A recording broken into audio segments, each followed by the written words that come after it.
Some are calling it the Manhattan Miracle, the miracle on 33rd, the miracle just off 34th Street. The Knicks overcame a 22-point fourth-quarter deficit to steal Game 1 back from the Cavs, and here's how it went down. Jalen Brunson, this is what you were talking about earlier. That's leadership. Hyping up his team, entering Tuesday. Team 0-663 when trailing the way they went in, got to a spot, made it look easy, and then Brunson. He has James Harden on him. Dancing. That's Pulls just up Hall for of three. Fame stuff right there. Nails it. That's Danny Green in the playoffs. MSG is rocking at this point. Coach Kenny Atkinson, he made the decision to only use one timeout. I asked him why. Yeah. Evan Mobley. It's a 4-point game, 3-point game now. Landry Shamet. Contest, James. Contest. And that's the thing.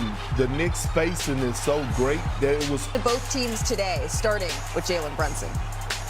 They were playing great basketball, had us on our heels, and just gotta give them a lot of credit. Obviously, we played well in the fourth and overtime, but we got to come out ready to go.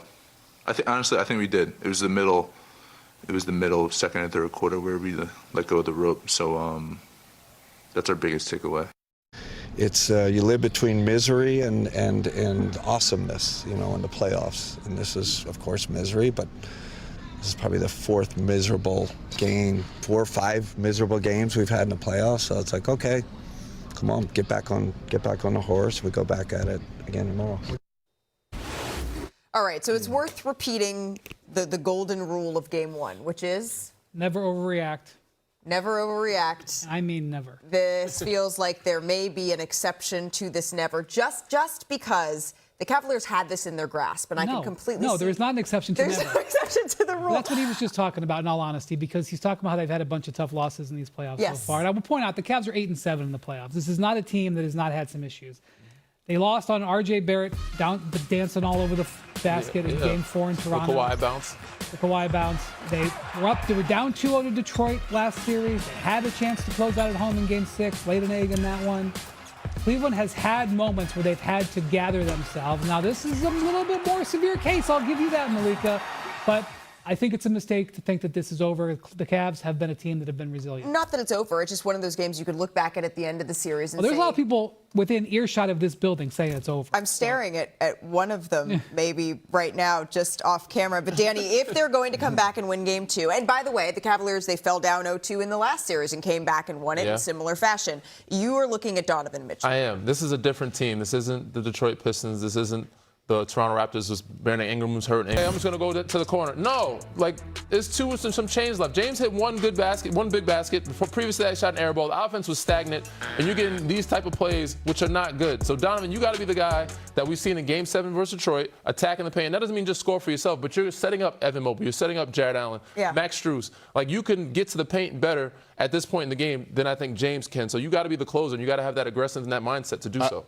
I do believe this series is going to go 6 games. I picked the Knicks in 6, but the Cavs are going to look. Their game actually cost the Cavs a game. No, cost them the series last night. And not abiding by the rule. Here it is, because didn't last year something similar happen to the New York Knicks? Something similar. Didn't they blow a Game 1 to the Indiana Pacers? I don't think they ever fully regrouped after that. In that case, that was correct. Okay, so when you have these type of moments, it's demoralizing.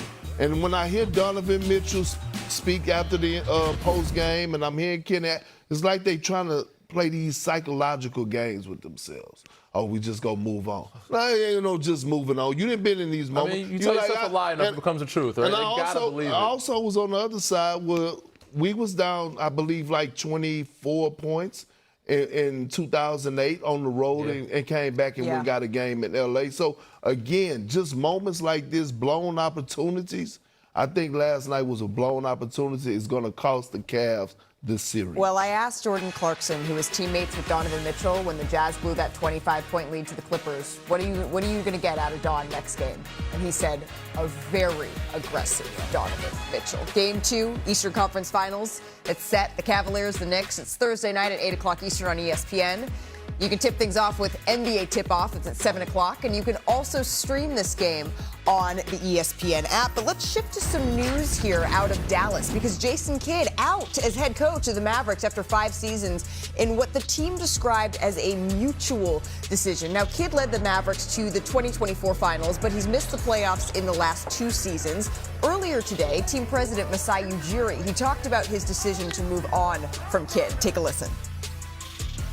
Every decision we are going to make here is going to be future-based. Yeah, we have a 19-year-old generational player on our roster, and we have to think, like that way. So we're not going to make decisions based on winning today. I don't think that would make sense for the organization. And in the last 2 weeks, I've continued to really evaluate this. We are looking at the future. We have a 19-year-old on this team, that can take us somewhere great. We have to think that way. So Masai giving us a little bit of insight into his thinking there. Shams Charania broke the story. We were all at Madison Square Garden yesterday, and several executives I was around said, oh wow, this was surprising to a lot of people. Shams, what led to this decision? Masai Ujiri has been thinking about this ever since he took over that job as president of the Dallas Mavericks. And it all stems from, for Masai Ujiri, having a fresh start with the Dallas Mavericks organization. Jason Kidd was fired. Several coaches were fired on his staff. Scouts, other executives in that organization. And with Jason Kidd, they're eating 4 years and almost $45 million on his contract to let him go as head coach. And another thing that comes from this is the residue of the Luka Doncic trade. You think of the last 7 months, Nico Harrison fired, Anthony Davis traded, Jason Kidd fired. And there's no question, when I talk to people in Dallas, Mav sources tell me part of the conversation was most certainly Jason Kidd having a level of support for the Luka Doncic trade at the time, but just the level of culture we've seen, a lot of toxicity in Dallas over the last calendar year, a lot stemming from that Luka Doncic trade and what's come from all of that internally.